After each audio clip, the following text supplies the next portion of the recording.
ಶ್ರೀ ಮಂಜುನಾಥ ಸ್ವಾಮಿ ನೆಲೆ ನಿಂತ ಪುಣ್ಯ ಸ್ಥಳ. ಪ್ರತಿ ವರ್ಷದಂತೆ ಈ ವರ್ಷವೂ ಇಲ್ಲಿ ಮಹಾಶಿವರಾತ್ರಿ ಭಕ್ತರ ಭಕ್ತಿಭಾವಕ್ಕೆ ಸಾಕ್ಷಿಯಾಯಿತು.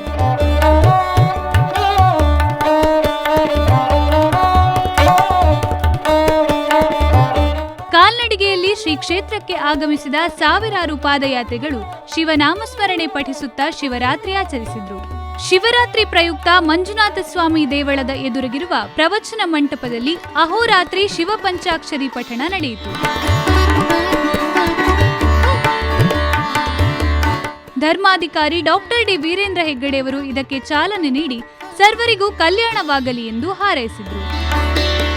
ಎಷ್ಟನೇ ವರ್ಷ ಬರುವಾಗ ಜನ ಎಲ್ಲ ಹೇಳ್ತಾ ಇದ್ರು, ಏನಾದ್ರು ಒಂದು ಆಗ್ಬೋದು, ಇವನ್ನ ಕರ್ಕೊಂಬನ್ನಿ ಧರ್ಮಸ್ಥಳಕ್ಕೆ ಪಾದಯಾತ್ರೆ ಬನ್ನಿ ಅಂತ ಕೆಲವ್ರು ಹೇಳಿದ್ರು. ನಾವು ತಲೆಗೆ ಹಾಕೊಳ್ಳಿಲ್ಲ. ಆಮೇಲೆ ನೋಡೋಣ ಒಂದ್ಸಲಿ ಪವಾಡ ಇರ್ಬೋದು ಅಂತೇಳಿ ನಾವು ಒಂದ್ಸಲಿ ಕರ್ಕೊಂಬಂದು 3ನೇ ವರ್ಷಕ್ಕೆ ಇವಾಗ ಚೆನ್ನಾಗಿ ನಡೀತಾನೆ. ಎಷ್ಟೋ ದೂರ ಕೈ ಹಿಡ್ಕೊಂಡ್ರೆ ಸಾಕು ಧರ್ಮಸ್ಥಳನೇ ನಡ್ಸ್ಕೊಂಬರ್ಬೋದು. ಆವಾಗ ಎತ್ಕೊಂಡೇ ಹೋಗ್ಬೇಕಿತ್ತು, ಇಲ್ಲಾಂದ್ರೆ ಇದ್ರಲ್ಲಿ ಗಾಡಿ ವೀಲ್ ಚೇರಲ್ಲಿ ತಳ್ಕೊಂಡು ಹೋಗ್ಬೇಕಾಯ್ತು.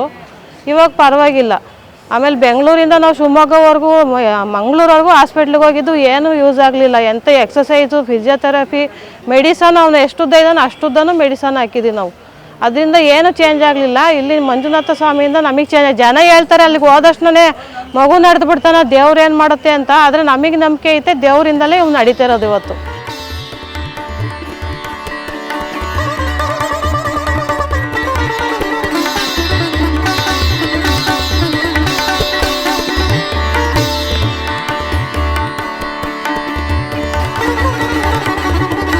ಶಿವರಾತ್ರಿ ಪ್ರಯುಕ್ತ ಬೆಂಗಳೂರಿನ ಭಕ್ತರು 1,75,000 ಮಂದಿಗೆ ಉಚಿತವಾಗಿ ಅನ್ನದಾಸೋಹ ಮಾಡಿದ್ರು.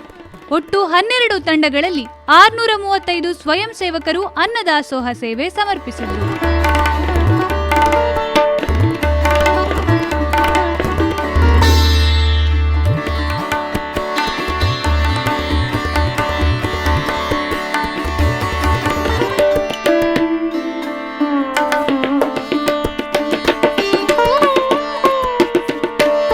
ಎರಡು 2015ನೇ ಇಸ್ವಿಯಿಂದ ಅಂತ ಅಂದರೆ ನಾನು ಹೆಂಗಿದ್ದು ಅಂತ ಅಂದರೆ ಮನೆಯಲ್ಲಿ ಅಶಾಂತಿ.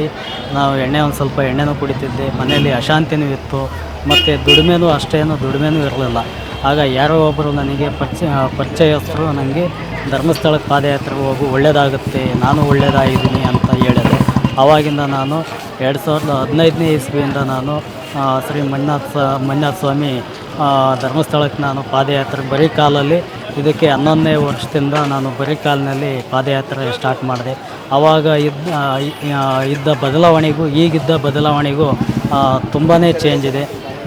ಈಗ ಸ್ವಂತ ಗಾಡಿನೂ ಮಾಡ್ಕೊಂಡಿದ್ದೀನಿ. ಆವಾಗ ಯಾವುದೇ ದುಡಿಮೆನೂ ಇರಲಿಲ್ಲ, ಏನೂ ಇರಲಿಲ್ಲ.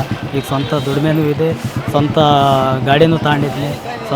ದಿನಕ್ಕೆ 4,000 ರಿಂದ 5,000 ದುಡಿಮೆನೂ ಮಾಡ್ತೀನಿ.